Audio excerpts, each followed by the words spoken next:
Beberapa waktu yang lalu, Pak Kus sampaikan firman, kalau tidak salah di dalam Roma 12 ayat 12 ya Pak ya. Bapak masih ingat ayat itu? Bersukacitalah dalam pengharapan, sabarlah dalam kesesakan, dan bertekunlah dalam doa. Itu khotbah Pak Kus beberapa minggu yang lalu di dalam Roma pasal yang ke-12, ayat yang ke-12. Bersukacitalah dalam pengharapan, sabarlah dalam kesesakan, dan bertekunlah dalam doa. Nah, pagi hari ini Tuhan taruh dalam hati saya itu satu kata, yaitu memang bicara mengenai pengharapan. Nah, pengharapan ini ada dua sisi, saudaraku. Alkitab mengatakan, ketika kamu berharap, kamu bersukacita. Tapi sebetulnya pengharapan itu kan sama saja dengan menunggu sesuatu. Sedangkan pekerjaan paling membosankan di muka bumi ini adalah menunggu. Karena menunggulah orang bisa stres, karena menunggulah orang bisa marah-marah, karena menunggulah orang bisa emosi, karena menunggu antrian yang lama seringkali menghilangkan menghilangkan nafsu makan kita. Ya, kadang-kadang saya bersama istri, ayo ke sana kita mau makan. Udah kepengen, saudara, udah nafsu sama sekali. Tapi begitu melihat antrian, nafsu bisa hilang. Ya, udah, ini tidak worth it, ini tidak layak untuk kita tunggu. Nah, Alkitab mengatakan, bersukacitalah di dalam pengharapan. Tapi sebetulnya, secara daging, secara manusia, kita ini tidak suka menunggu. Kita akan berharap-harap cemas, kita akan terus kapan itu cepat karena kita tidak suka menunggu. Dan orang mengatakan bahwa pekerjaan paling menyiksa, pekerjaan yang paling tidak menyenangkan itu adalah menunggu. Apalagi kalau yang kita tunggu kita tidak tahu kapan itu itu akan terjadi. Nah, itu pekerjaan yang paling membosankan. Tetapi firman Tuhan katakan, bersukacitalah. Bersukacitalah. Pasti ada alasannya.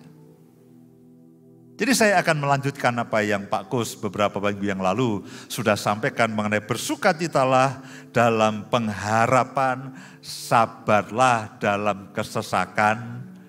Sabar itu juga tidak enak secara daging. Kita pengennya cepat. Ya, kita pesan makanan, jangan pakai lama ya. Jangan pakai lama, udah diintimidasi itu yang jual. Jangan pakai lama. Kita pengennya cepat. Bertekunlah dalam doa. Nah, 3 kata kerja ini sebetulnya secara daging tidak enak. Bersukacita dalam pengharapan, menantikan sesuatu kok harus dengan senang. Kemudian sabar dalam kesesakan. Sabarlah dalam kesulitan. Ya, kalau kita sabar dalam kesenangan, nggak usah disuruh Pak. Ya, itu kalau dalam kesenangan kita pengennya waktu tidak berhenti. Kita pengennya terus-menerus mengalami. Ya, salah satu hal yang paling tidak menyenangkan adalah kalau kita berlibur lalu hari terakhir. Waduh, kok cepat sekali ya? 3 hari tidak terasa. Tapi ini bersabar dalam kesesakan dan suruh bertekun di dalam doa. Nah, pagi hari ini saya akan bicara mengenai pengharapan. Alkitab mengatakan bertekunlah, bersukacitalah dalam pengharapan. Lalu apa alasannya, apa pentingnya, apa krusialnya bersukacita di dalam pengharapan. Mari lihat sama-sama di dalam Ibrani pasal yang ke-6, saudaraku. Ibrani pasal yang ke-6.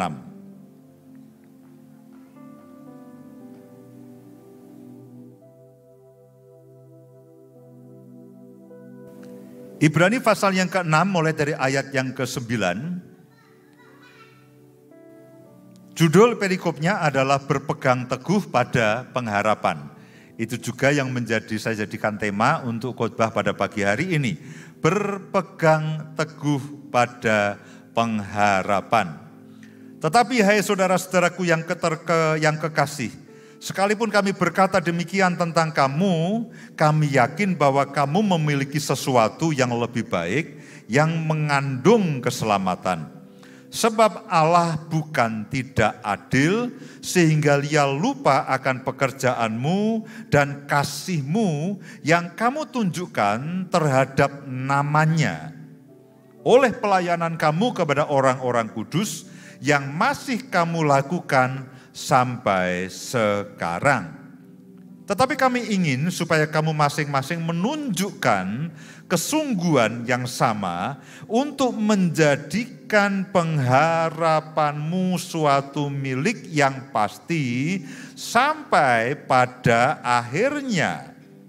Agar kamu jangan menjadi lamban, tetapi menjadi penurut-penurut mereka yang oleh iman dan kesabaran mendapat bagian dalam apa yang dijanjikan Allah. Sekali lagi, agar kamu jangan menjadi lamban, tetapi menjadi penurut-penurut mereka yang oleh iman dan kesabaran mendapat bagian dalam apa yang dijanjikan Allah. Mendapat bagian dalam apa yang dijanjikan Allah. Mendapat bagian dalam apa yang dijanjikan Allah. Itulah bagian saya dan saudara. Sebab ketika Allah memberikan janjinya kepada Abraham, ia bersumpah demi dirinya sendiri. Karena tidak ada orang yang lebih tinggi daripadanya. Katanya, sesungguhnya aku akan memberkati engkau berlimpah-limpah dan akan membuat engkau sangat banyak. Abraham menanti dengan sabar dan dengan demikian ia memperoleh apa yang dijanjikan kepadanya. Perhatikan baik-baik ayat yang ke-13. Sebab ketika Allah memberikan janjinya kepada Abraham, dia bersumpah demi dirinya sendiri. Ini yang disebut dengan beberapa waktu yang lalu Pak Jimmy sampaikan mengenai perjanjian kasih karunia itu. Kalau perjanjian kasih karunia, itu Tuhan bersumpah demi dirinya sendiri. Itu hanya betul-betul faktor Tuhan. Perjanjian yang lama, yang ada di dalam Taurat, yang disampaikan oleh Musa kepada orang Israel, perjanjian yang di perjanjian lama itu selalu menyatakan dua pihak, antara Tuhan dan manusia. Kalau manusia memenuhi syarat dan kondisinya, lalu Tuhan akan memberkati mereka. Tapi perjanjian kasih karunia, itu Tuhan berjanji dengan dirinya sendiri. Tidak ada hubungannya dengan manusia.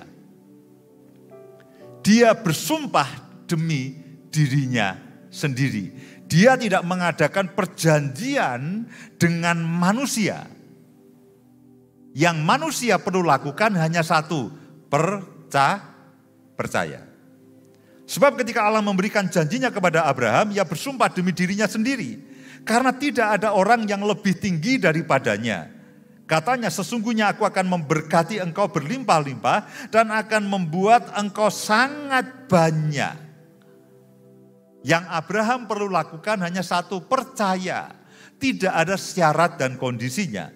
Abraham menanti dengan sabar dan dengan demikian ia memperoleh apa yang dijanjikan kepadanya. Sebab manusia bersumpah demi orang yang lebih tinggi dan sumpah itu menjadi suatu pengokohan baginya yang mengakhiri segala bantuan. Karena itu untuk lebih meyakinkan mereka yang berhak menerima janji itu akan kepastian putusannya, Allah telah mengikat dirinya sendiri dengan sumpah. Jadi Tuhan tidak salaman dengan siapapun, saudaraku. Kalau saudara janjian, saudara membuat perjanjian, oke, kita salaman ya. Ada bagianmu, ada bagianku. Nah, Tuhan tidak. Tuhan bersumpah dengan dirinya sendiri. Dia salaman dengan dirinya sendiri, saudaraku. Sebagai tanda deal, tanda setuju. Nah, ketika Abraham percaya, Abraham dimasukkan ke dalam perjanjian itu. Hanya percaya. Nah, setelah itu Abraham terus hidup bersama dengan Tuhan. Setelah itu Abraham menyembah Tuhan. Setelah itu Abraham hidup dalam takut akan Tuhan. Ayat 18, supaya oleh dua kenyataan yang tidak berubah-ubah tentang mana Allah tidak mungkin berdusta, kita yang mencari perlindungan beroleh dorongan yang kuat untuk menjangkau pengharapan yang terletak di depan kita. Perhatikan ayat yang ke-19. Pengharapan itu adalah sauh atau jangkar yang kuat dan aman bagi jiwa kita. Dan sauh itu, jangkar itu telah dilabuhkan sampai ke belakang tabir. Di mana Yesus telah masuk sebagai perintis bagi kita ketika ia menurut peraturan Melkisedek menjadi imam besar sampai selama-lamanya. Nah, perhatikan baik-baik ayat yang ke-19. Pengharapan itu adalah sauh, itu adalah jangkar yang kuat dan aman bagi jiwa kita. Yang menarik adalah yang telah dilabuhkan sampai ke belakang tabir, yaitu ruang Maha Kudus. Di mana Yesus telah masuk sebagai perintis bagi kita ketika ia menurut peraturan Melkisedek menjadi imam besar sampai selama-lamanya. Apa pentingnya pengharapan bagi saudara? Karena dengan pengharapan itulah saudara meraih akan janji-janji Allah. Itu jelas. Pengharapan itu penting bagi saudara dan saya. Karena setiap kali saudara berharap, itu memberikan peluang yang besar kepada Tuhan untuk campur tangan dalam kehidupan saya dan saudara. Ketika saudara tidak punya harapan, saudara tidak mau berharap, artinya saudara menutup semua kemungkinan itu. Tuhan katakan ketika dia datang ke muka bumi, dia akan mendapati iman di muka bumi ini. Karena pengharapan dan iman itu akan merupakan satu seperti sisi mata uang yang bersebelahan. Ketika saudara berharap, saudara beriman. Ketika saudara beriman, saudara berharap bahwa apa yang Tuhan janjikan itu akan terjadi dalam kehidupan saudara dan saya. Jadi yang pertama, pengharapan itu sangat penting untuk saudara. Amin. Karena tanpa pengharapan, saudara tidak bisa mengakses apapun akan janji Allah yang diberikan Tuhan kepada saudara. Setelah percaya, saudara akan berharap. Karena itulah Abraham disebut sebagai bapa orang yang beriman. Dia berharap selama berpuluh tahun akan janji Tuhan yang Tuhan janjikan dalam kehidupannya. Jadi pengharapan itu sangat penting bagi saudara dan saya. Sekali lagi, pengharapan itu sangat penting bagi saudara dan saya. Jangan lepaskan pengharapan itu. Jelas ya, pengharapan itu sangat penting untuk saudara dan saya. Pengharapan akan apa, Pak? Pengharapan akan janji Allah. Saudara bertanya, pengharapan akan apa, Pak? Pengharapan akan semua yang Tuhan janjikan. Mari lihat beberapa firman Tuhan. Pengharapan akan janji Allah, akan keselamatan kekal. 1 Tesalonika pasal yang kelima ayat yang ke-8. 1 Tesalonika pasal yang kelima ayat yang ke-8. Tetapi kita yang adalah orang-orang siang, baiklah kita sadar, berbaju sirahkan iman dan kasih, dan berketopongkan pengharapan keselamatan.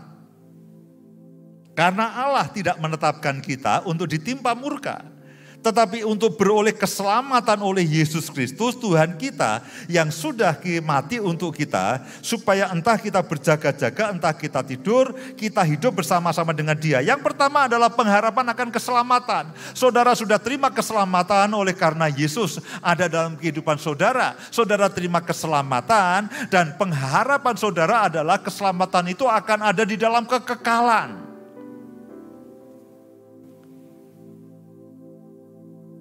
Saudara akan pulang ke rumah Bapa satu waktu dan hidup dalam keselamatan yang kekal. Saudara akan ada di surga. Keselamatan yang saudara dan saya terima hari ini, itu ujungnya adalah keselamatan kekal selama-lamanya. Saudara akan bersama dengan Bapa dan Yesus dan Roh Kudus di surga sampai selama-lamanya. Nah, yang pertama kita berpengharapan akan keselamatan yang kita terima hari ini, itu akan berbuahkan keselamatan kekal selama-lamanya. Itu prinsip keselamatan.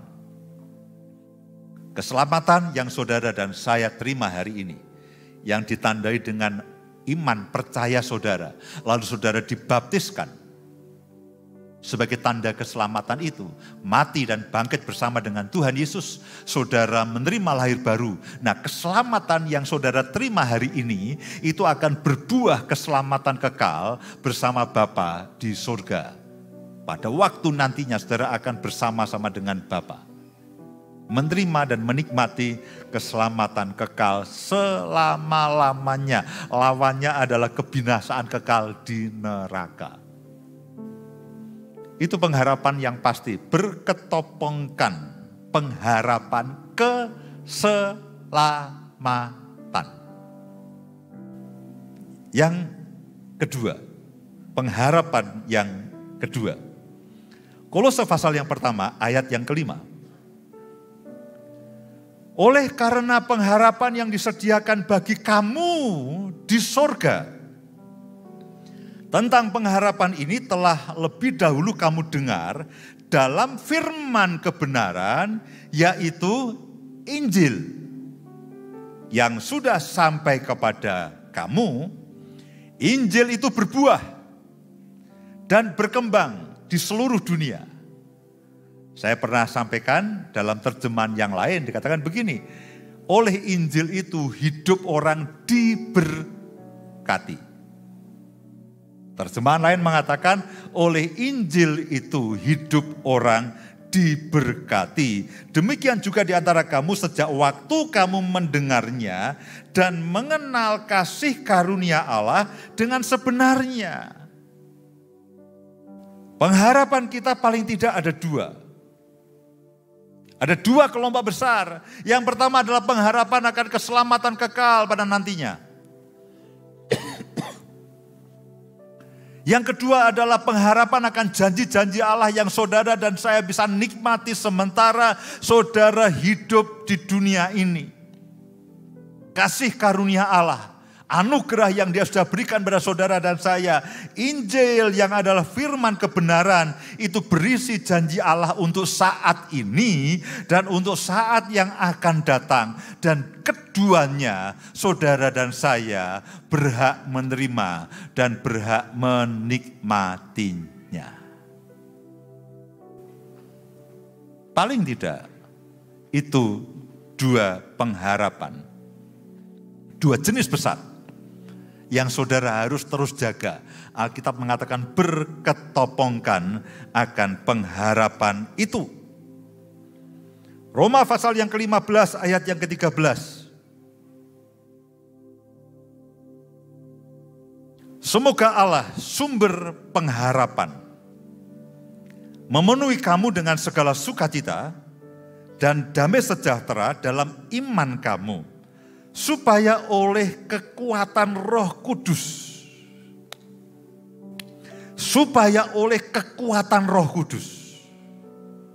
kamu berlimpah-limpah dalam pengharapan. Ketika saudara bersekutu dengan Roh Kudus, saudara hidup dalam pimpinan Roh Kudus. Salah satu yang Dia akan pimpin adalah hidup dalam pengharapan. 2 Tesalonika pasal yang kedua ayat yang ke-16. 2 Tesalonika pasal yang kedua ayat yang ke-16. Dan ia Tuhan kita Yesus Kristus dan Allah Bapa kita yang dalam kasih karunia-Nya. Saya tadi cerita kepada Bu Indah, ini ternyata pengharapan ini juga berhubungan dengan kasih karunia. Yang dalam kasih karunia-Nya telah mengasihi kita dan yang telah menganugerahkan penghiburan abadi dan pengharapan baik kepada kita. Kiranya menghibur dan menguatkan hatimu dalam pekerjaan dan perkataan yang baik. Jadi saudara dan saya tidak boleh lepas dari hidup berpengharapan. Roh Kudus akan menolong saudara dan saya. Supaya saudara terus berharap akan keselamatan kekal dan berharap akan realisasi dari semua janji Tuhan yang diberikan kepada saudara dan saya. Roh Kudus akan menolong saudara dan pengharapan itu juga dianugerahkan saudara kepada saudara dan saya. Oleh kasih karunia Tuhan, Dia menganugerahkan pengharapan kepada saudara dan saya. Jadi kesimpulan besarnya adalah pengharapan itu sangat penting bagi saudara. Tapi yang jauh lebih menarik adalah, kan dikatakan pengharapan itu sangat penting bagi saudara dan saya. Jangan sampai putus asa, jangan sampai putus pengharapan. Tapi kalau kita perhatikan di dalam Ibrani pasal yang ke-6 tadi, ayat yang ke-19, yang jauh lebih menarik dan jauh lebih penting adalah ternyata pengharapan yang saudara miliki itu bukan hanya penting untuk saudara,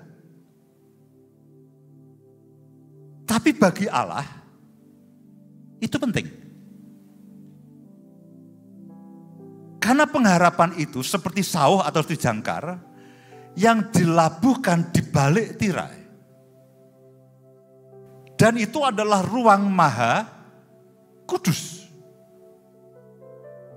Dan itu adalah tempat, kalau di dalam kemah Musa, di dalam bait Salomo, itu adalah tempat pribadinya Tuhan. Saudaraku, saudara mungkin punya pengalaman, saya berkali-kali punya pengalaman. Saya datang ke kantor orang, dan dengan percaya diri saya katakan, oh saya mau bertemu dengan Bapak A. Saya kenal baik dengan Bapak A. Dan lalu resepsi mengatakan, oh silakan tunggu Pak. Bapak saya catat dulu siapa namanya, KTP-nya mana, keperluannya apa. Diteleponkan dengan Pak Bos, Bapak silakan tunggu di sana. Loh, kapan saya sampai menunggunya? Nanti akan diberi kabar. Bapak tunggu di sana saja. Saya tahu, saya tidak penting bagi Pak Bos.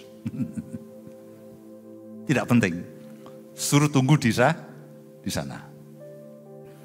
Lain kali, saya datang kepada resepsi dan mengatakan, saya mau ketemu dengan Bapak A. Oh sebentar Pak, saya teleponkan, Pak, langsung suruh masuk ruangannya. Bapak akan diantar, langsung suruh masuk ruangannya. Oh, saya enggak menunggu aja, tidak Pak. Sudah ditunggu. Bapak langsung suruh masuk ruangannya. Saya tahu, bagi Pak Bos, saya penting. Saudara tahu, ruang Maha Kudus itu dalam perjanjian lama, itu ruang yang keramat, alih-alih itu menyenangkan, sebetulnya itu menakutkan dan sangat berisiko. Karena apa? Itu ruang pribadinya Tuhan. Jadi pengharapan itu penting untuk saudara. Yang mengejutkan adalah, ternyata bahwa pengharapan itu sangat penting bagi Tuhan. Sehingga seperti sawah atau seperti jangkar yang dilabuhkan bukan di halaman, bukan di ruang kudus, tapi di ruang maha kudusnya Tuhan. Pengharapan saudara dan saya, itu bagi Tuhan, itu urusannya tidak lewat malaikat. Urusannya tidak lewat hamba Tuhan. Maafkan saya. Bukan berarti saudara tidak menghormati akan hamba Tuhan. Tapi pengharapan saya dan saudara, itu urusannya adalah kepada ruang pribadinya Tuhan. Mari lihat.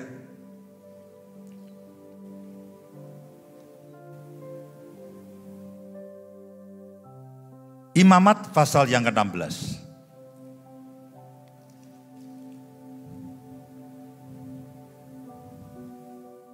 Imamat pasal yang ke-16.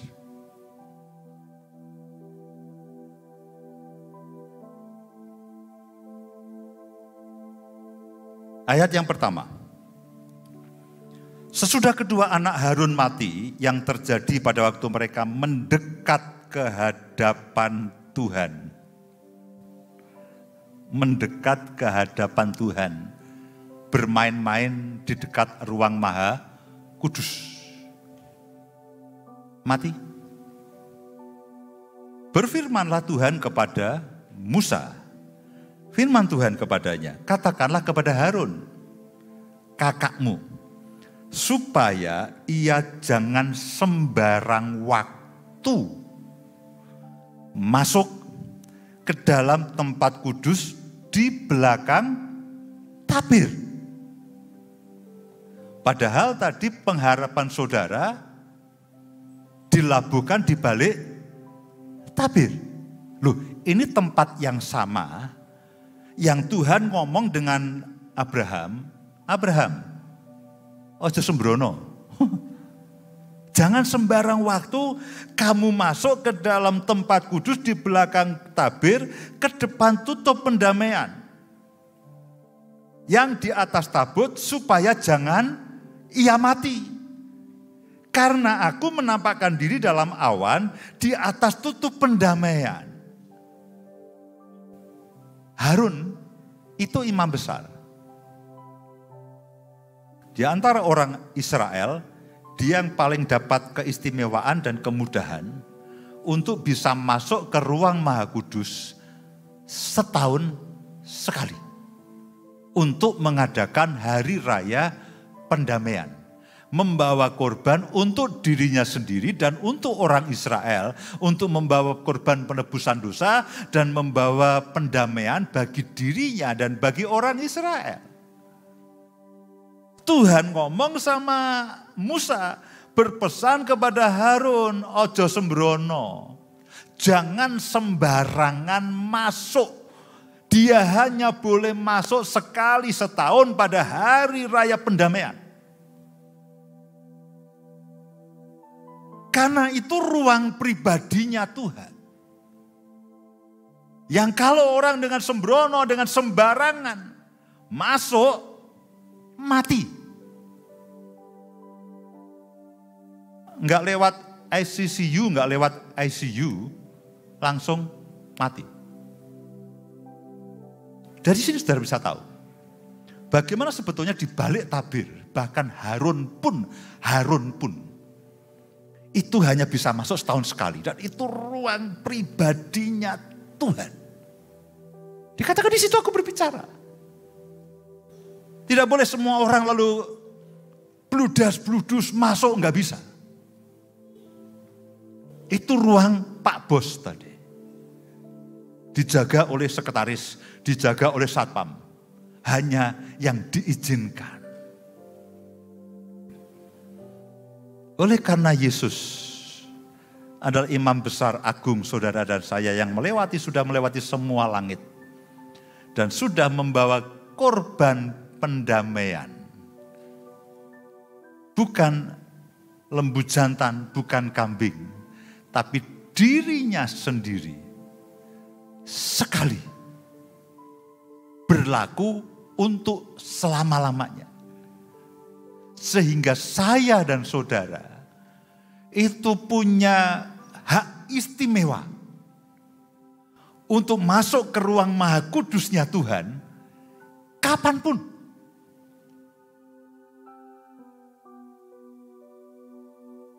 Dan maaf, dengan cara apapun yang kadang-kadang tidak sopan menurut manusia. Saudara berdoa pakai katok kolor. Saudara berdoa pakai kaos oblong.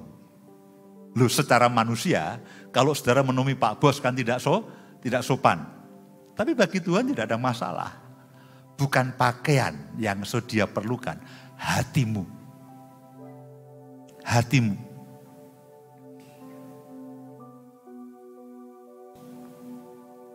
Ayat yang lain.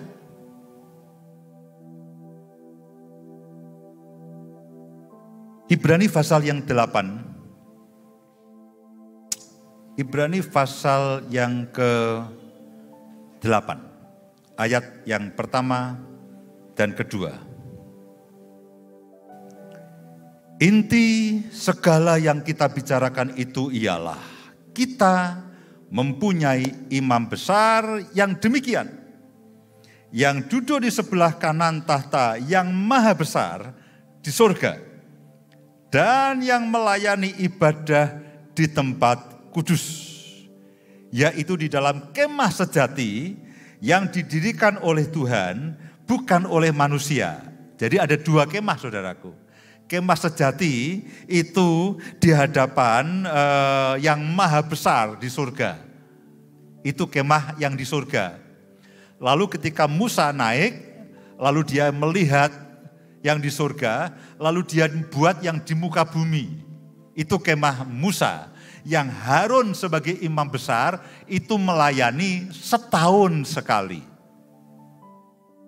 Orang lain tidak boleh masuk. Nah, Yesus sebagai imam besar agung saudara dan saya, dia membawa dirinya sendiri sebagai korban, melayani ibadah di tempat kudus. Sehingga karena itulah di dalam Ibrani pasal yang keempat ayat yang ke-16. Karena itu marilah kita dengan penuh keberanian datang ke tahta kasih karunia, masuk ke ruang maha kudusnya Tuhan. Saudara tidak punya hambatan apapun karena Yesus sebagai imam besar agung, dia sudah mempersembahkan dirinya dan dia terus melayani ibadah di tempat kudus di dalam kemah sejati yang didirikan oleh Tuhan sendiri. Pengharapan itu penting untuk saudara. Yang jauh lebih menarik adalah pengharapan itu bagi Tuhan sangat penting. Sehingga kalau saudara berharap kepada Tuhan, saudara adalah orang yang berharap kepada Tuhan, akses saudara bisa masuknya itu bukan di halaman, bukan di ruang kudus, tapi saudara masuk ke ruang maha kudus yang bahkan Harun itu hanya boleh masuk setahun sekali. Dan di ruang maha kudus, di kemah yang sejati di surga itu, ada yang maha besar dan ada Tuhan Yesus yang menjadi imam besar agung saudara dan saya, yang terus mempersembahkan korban sekali untuk selama-lamanya untuk saudara dan saya. Jadi, jangan pernah berhenti berharap. Bersukacitalah dalam pengharapan. Betul itu, bersukacitalah dalam pengharapan. Loh kenapa Pak? Ya saya ingin aku ingin berharap sambil aku tersenyum. Aku berharap sambil aku menyanyi. Bukan hanya itu. Karena ketika saudara berharap, saudara itu punya akses masuk ke ruang yang maha besar tadi. Nah itu privilege yang luar biasa, itu keistimewaan yang luar biasa. Karena setiap kali kita berharap, itu sama saja kita ada di ruang maha kudusnya Tuhan. Amin.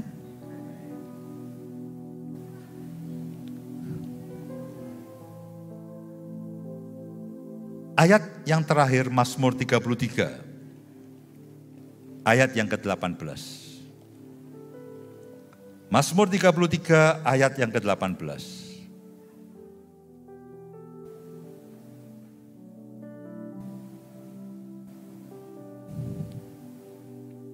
Sesungguhnya mata Tuhan tertuju kepada mereka yang takut akan Dia, kepada mereka yang berharap akan kasih setianya.